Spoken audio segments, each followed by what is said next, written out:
So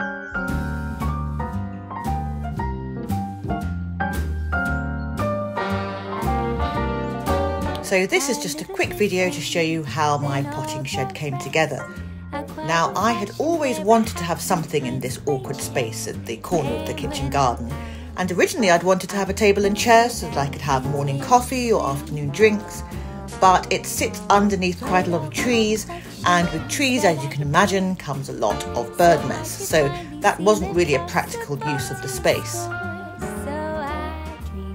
However, what I did need was a potting shed, and I had seen these wonderful dinky little shepherd's huts that could be used for anything you want really, but I needed a shepherd's hut and I thought that they would be a wonderful idea for a potting shed.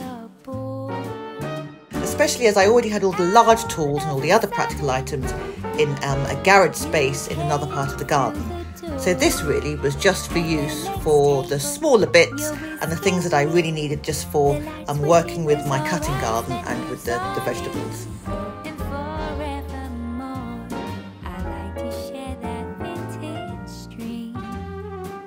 So as it came flat packed, with the help of our trusty family friend Keith, we decided to put it together ourselves, and then I painted it and furnished it with lots of vintage things from a local vintage emporium called Bulldog Barns, and I had a lot of fun doing so. So I hope you enjoy seeing how it came together.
It was lots of fun, and I'll put details below of where I found it.